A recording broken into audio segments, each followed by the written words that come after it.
नमस्कार प्रेक्षकांनो, ठरलं तर मग मालिकेच्या पुढील काही भागांमध्ये आपल्याला जबरदस्त असा ट्विस्ट पाहायला मिळणार आहे, ज्यामध्ये खरं तर आता नागराजची कशा पद्धतीने अर्जुन उलट तपासणी घेणार आहे आणि या मधुभाऊंच्या खुनाला कसं वेगळं वळण लागणार आहे हेच आपण या भागामध्ये पाहणार आहोत। तर हा व्हिडिओ शेवटपर्यंत नक्कीच बघा, व्हिडिओला लाईक करा। चला तर मग आता आपल्या या भागाला आपण सुरुवात करूया। खरं तर आता मधुभाऊ कोमात गेलेले असल्यामुळे सायली खूप जास्त स्ट्रेसमध्ये असते, पण त्यावेळेला तिथे आता डॉक्टर येतात आणि डॉक्टर सायली आणि अर्जुनला आनंदाची बातमी देतात आणि सांगू लागतात की खरं तर सायली आणि अर्जुन, तुमचे जे काही पेशंट आहेत मधुभाऊ, त्यांना आता लवकरच शुद्ध येण्याची शंका आहे। म्हणजेच ते आम्ही जे काही उपचार करतायत त्याला प्रोत्साहन देत आहेत आणि त्या प्रोत्साहनाला नक्कीच यश येईल हे देखील मी तुम्हाला सांगतो आणि लवकरच ते कोमातून देखील बाहेर येतील। डॉक्टरांच्या या बोलण्यावर सायली आणि अर्जुन प्रचंड खुश झालेले असतात। सायलीला किती आनंद व्यक्त करू असं समजत नसतं, कारण तिला माहिती आहे तिच्यासाठी तिचे मधुभाऊ खूप जास्त इम्पॉर्टंट आहेत, पण यापेक्षाही जास्त अर्जुनला याबद्दल वाटत असतं। अर्जुन म्हणत असतो की यापेक्षा जास्त सगळ्यात मला असं वाटतं की मधुभाऊ शुद्धीवर येणं गरजेचं आहे। दुसरीकडे मात्र नागराजने कधीही खून केलेला नव्हता, कधीही कोणाला मारलेलं सुद्धा नव्हतं, पण आज त्याने चक्क मधुभाऊंचा खून केलेला असतो, त्यामुळे तो खूप जास्त बिथरलेला असतो। काहीसं असं दाखवतात की तो चाकू घेऊन तसाच धावत येतो, पण मुळात जे काही दाखवलं गेलं आहे ते एकदम भयंकर आहे। एखादा व्यक्ती चाकू घेऊन कसा काय धावत येऊ शकतो रस्त्यावर ना, म्हणजे रस्त्यावरची माणसं बाकी इतर कोणी, किंवा तो गाडीवरनं आला असेल तर त्याने गाडीही कशी चालवली असेल, हे एकदम चुकीच्या पद्धतीने मालिकेत दाखवलं गेलं आहे।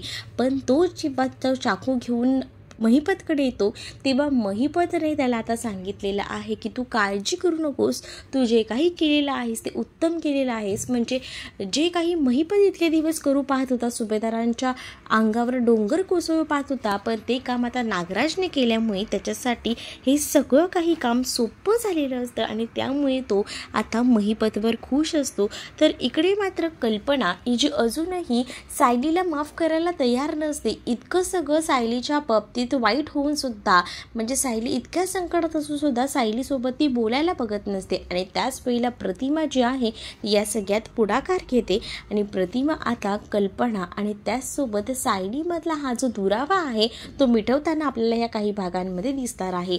म्हणजेच कल्पना ही आजही खचलेली आहे, तिला मधुभाऊंबद्दल वाईट वाटतं, असं नाही की मधुभाऊंबद्दल तिला काही वाटत नाही, पण आता तिला सायलीला स्वीकारावंसं वाटत नसतं। का तर सायलीने तिला खोटं बोललेली होती, सायली तिच्या बरोबर विश्वासघात केला होता आणि म्हणूनच ती सायलीसोबत बोलत नसते। परंतु आता प्रतिमा ही काही ना काही करून सायली आणि कल्पनामधला जो काही दुरावा आहे तो मिटवताना आपल्याला दिसणार आहे। तर दुसरीकडे मात्र अजूनही सायलीला टेन्शन असतं की मधुभाऊ लवकर कधी रिकवर होतील, कारण तिच्यासाठी मधुभाऊ म्हणजे ही एक आधाराची, एक अशी मायेची ऊब देणारी व्यक्ती असते, कारण तिच्या आयुष्यात दुसरं असं कोणीच नसतं वडीलधारं तिचं असं म्हणणारं, आणि ते फक्त मधुभाऊ असतात। पण दुसरीकडे आता जो अर्जुन असतो ना, त्याला सुद्धा हे खूप जास्त इम्पॉर्टंट वाटत असतं।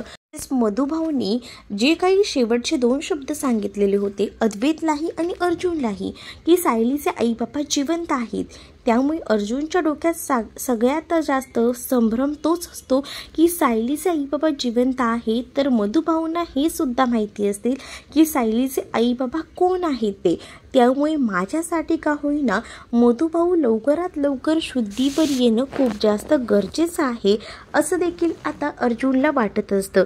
तर दुसरीकडे मात्र सायलीला हॉस्पिटलमधून जायला सांगायला लागतं, पण सायली काही ऐकत नसते। सायली म्हणते की नाही, जोपर्यंत मधुभाऊंना बरं वाटत नाही तोपर्यंत मी इथून हलणार नाहीये। प्रताप देखील सायलीला समजावत असतात, पण सायली काही ऐकून घ्यायला तयार नसते। तर दुसरीकडे मात्र आता अर्जुनला सुद्धा प्रताप सांगतात की निदान तू तरी घरी जा, कारण कालपासून आपण सगळीजण इथे आहोत, मी सायलीसोबत थांबतो, तू तोपर्यंत घरी जा, फ्रेश वगैरे हो, असं त्याला सांगितलेलं असतं. आता अर्जुन जेव्हा हॉस्पिटलमधून निघतो, फ्रेश वगैरे होतो, तेव्हा तो आधी चैतन्याला भेटतो. चैतन्याला सुद्धा ही गोष्ट कळलेली असते की हे सगळं काही मधुभाऊंसोबत झालेलं आहे. त्यावर ते दोघंही जण डिस्कस करत असतात. अर्जुन जो आहे तो म्हणत असतो की मला ना कुठेतरी सगळं वेगळं वाटतंय, ह्याला वेगळं बळ येणार. म्हणजेच आता जो काही मधुभाऊंचा शब्द असतो, सायली आणि सायलीचे आईबाबा जे आहेत ते जिवंत आहेत, हे सुद्धा आता अर्जुनने चैतन्याला सांगितलेलं असतं. तर चैतन्य म्हणतो बापरे, ही तर एकदम भयानकच गोष्ट आहे. म्हणजे अर्जुन तुला कळतंय का, असं चैतन्य म्हणतो. चैतन्य सांगू लागतो म्हणजे मधुभाऊंना माहिती आहे की सायलीचे आईबाबा कोण आहेत, आणि सायलीचे आईबाबा कोण आहेत ही गोष्ट आपल्याला कळू नये म्हणून तर मधुभाऊंचा खून झालेला नाही आहे ना. कारण लास्टला बघ मधुभाऊ सारखं तेच म्हणतात, असं तूच मला सांगतोयस. तर अर्जुन म्हणतो हां चैतन्य, तू बोलतोयस ते अगदी बरोबर आहे. तर दुसरीकडे मात्र आता जी प्रतिमा असते तिने आता रविराजांना कॉल केलेला असतो. रविराज म्हणत असतात की तिथे सगळं कसं आहे. तर रविराजांना प्रतिमा म्हणत असते की अजूनही इथे काही व्यवस्थित नाही आहे वातावरण, कारण मधुभाऊ जे आहेत ते कोमात गेलेले आहेत. अर्जुनने कुठपर्यंत तपास केला आहे का, या सगळ्याच्या मागे कोण आहे, काही कळलं आहे का अर्जुनला. पण जी असते ती म्हणत असते की नाही ना, अर्जुनने अजूनही कसलाही शोध घेतलेला नाही आहे, कारण सायलीची अवस्था खूपच चिंताजनक आहे, तिला वाईट वाटलेलं आहे, तिला खूप दुःखात आहे ती. मग सायलीबरोबर सुद्धा राहणं गरजेचं आहे. आताच अर्जुन घरी येणार आहे, मी त्याला विचारते काही झालं आहे का. तर रविराज देखील प्रतिमाला सांगतात की अर्जुनला मला भेटायला सांग, कारण या सगळ्यावर विशेष लक्ष घालायला हवा. कारण मधुभाऊंवर हल्ला म्हणजे आत्ताच मधुभाऊ ह्या सगळ्यातून बाहेर पडले आणि मधुभाऊंवर हल्ला चाललाय, याचा अर्थ नक्कीच यामागे कोणीतरी विशेष असू शकतं, महिपतही असू शकतो, ही देखील रविराजांना शंका असते. आणि म्हणूनच रविराज प्रतिमाला तो निरोप अर्जुनला द्यायला सांगतात. इकडे महिपतच्या हाती तो सुरा लागलेला असतो, जो नागराजने मधुभाऊंचा खून केल्यानंतर महिपतला दिलेला असतो. महिपतने आता इथे सुद्धा एक मोठी शक्कल लढवलेली असते, ती म्हणजे नागराजच्या समोर तो बोललेला असतो की मी त्याच्यावरचे जे काही ठसे आहेत ते मी ॲसिडने वगैरे जे आहे ते मिटवतो, पण हे फक्त त्याच्या समोर तो म्हणाला होता, त्यानं ते काहीच केलेलं नव्हतं. कारण नागराज ह्या एकमेव हुकुमी एक्का आहे, तोच जो आहे तो महिपतला वाचवू शकतो, हे महिपतला सुद्धा माहिती आहे. कारण याआधीसुद्धा साक्षी आणि प्रियाच्या बाबतीतही तेच झालं होतं. साक्षीला वाचवण्यासाठी प्रियाला या लोकांनी आयतं कोलीत म्हणून उभं केलं होतं. तसंच आता महिपत स्वतःचं संरक्षण करण्यासाठी नागराजचा आता वापर करणार आहे, पण नागराजला याबद्दल जराही शंका नसणार आहे. पण हे जेव्हा सगळं भयंकर घडणार आहे ना, तेव्हा मात्र नागराज या सगळ्यात पुरता अडकला जाणार आहे. कारण साक्षीनेच महिपतला ती आयडिया दिलेली असते. जेव्हा महिपतने साक्षीला फोन करून सांगितलेलं असतं की मधुभाऊंचा खून झाला आहे आणि तो खून नागराजने केला आहे, आणि तेव्हाच महिपतने हे सुद्धा सांगितलेलं असतं की या भित्र्या नागोबांनी पहिल्यांदा काहीतरी केलेलं आहे आणि त्याने तुला माहिती का सुरासुद्धा माझ्याकडे आणून दिलाय. त्यावरच साक्षीनं त्यांच्याकडे एक जबरदस्त आयडिया दिली होती की तो सुरा तसाच जपून ठेवा, ऐन वेळेला जेव्हा आपल्याला उपयोगी होईल त्याच्यावरचे फिंगरप्रिंट्स हे नागराजचे सापडतील, मग नागराजनेच हा खून केला आहे हे डिसाईड होईल. कारण का जो खून मधुभाऊंचा झाला आहे त्या खुनाचे आरोप तुमच्यावर येणार हे 100% माहिती असतं साक्षीला, कारण जे काही सध्या प्रकरण चालू आहे त्यावरून.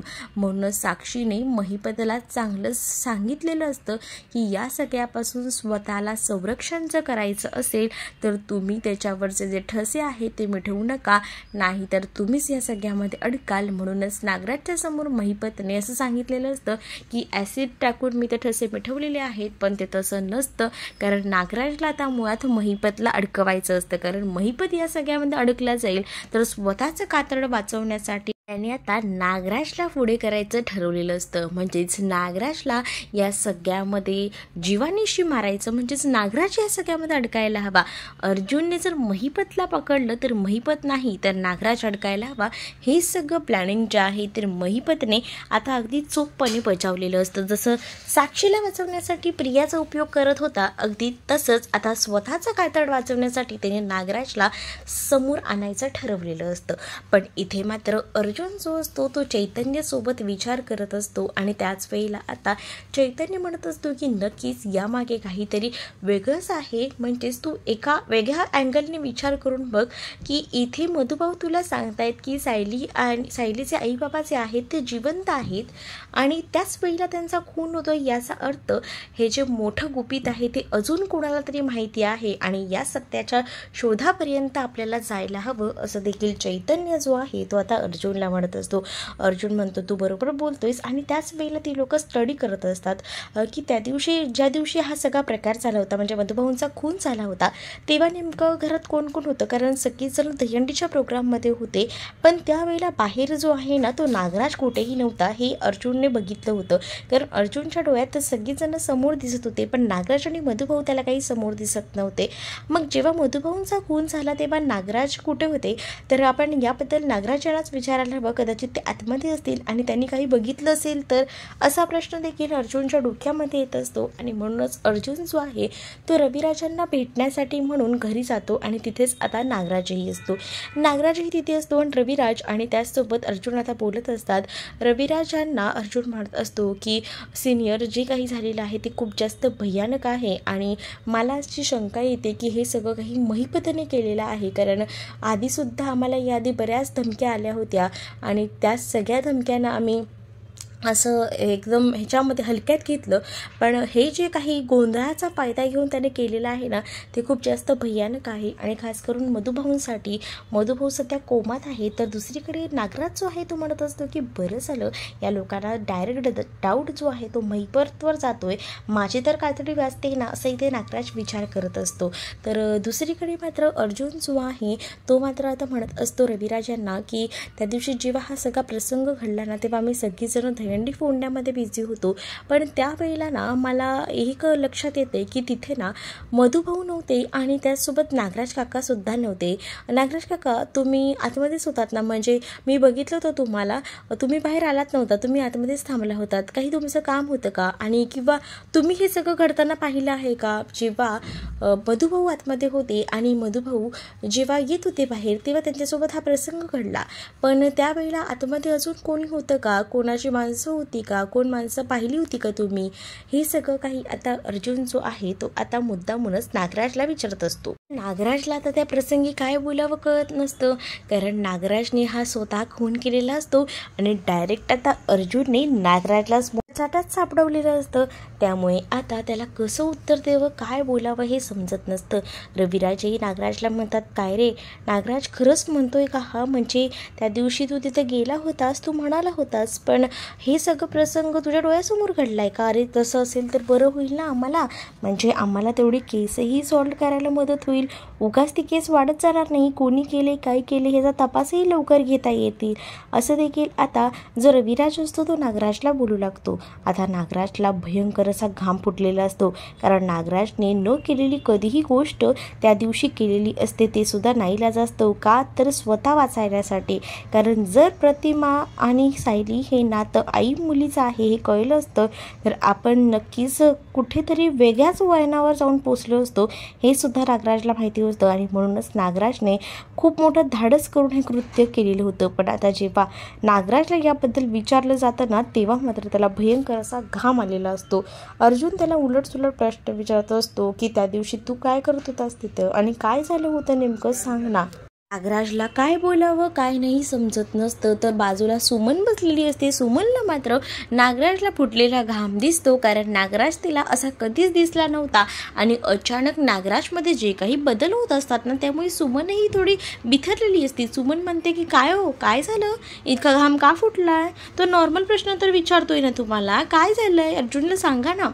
नागराजला काय बोलावं समजतच नसतं ना, कारण त्याने स्वतः हा खून केलेला असतो आणि आता उडवाउडीची उत्तरं तरी कशी देणार, कारण एखादा व्यक्ती जेव्हा कधी न करणारी गोष्ट करतो ना आणि त्यालाच जर प्रश्न विचारले जातात तेव्हा त्या व्यक्तीची हालत ना अशी बेकार असते ना, ते नागराजची आता झालेली असते। म्हणूनच नागराज मोठ्या संकटात अडकलेला असतो, परंतु अर्जुन हा जो वकील असतो त्याला मात्र कुठेतरी संशय येत असतो की नागराजला माहिती आहे किंवा नागराज कोणाच्या तरी सांगण्याखाली दबावाखाली आहे सुद्धा अर्जुनला माहिती असतं. अर्जुनला पूर्णपणे शंका आलेली असते की नागराजकडेच मुख्य काम आहे, म्हणजेच नागराजला माहिती आहे पण तो सांगत नाहीये. पण अर्जुन देखील तितकाच हुशार असतो, कारण का तो वकील असतो आणि त्याने आता वकिली डोक्यानेच या सगळ्याचा छडा लावायचं ठरवलेलं असतं. तर तुम्हाला हा भाग कसा वाटला हे नक्कीच मला कमेंटमध्ये सांगा. आणि त्याचसोबत तुम्ही जर आपल्या चॅनलवर नवीन असाल तर चॅनलला सबस्क्राईब करा. त्याचसोबत व्हिडिओला लाईक करायला विसरू नका. चला तर मग भेटूया पुढच्या भागामध्ये. तोपर्यंत टाटा बाय.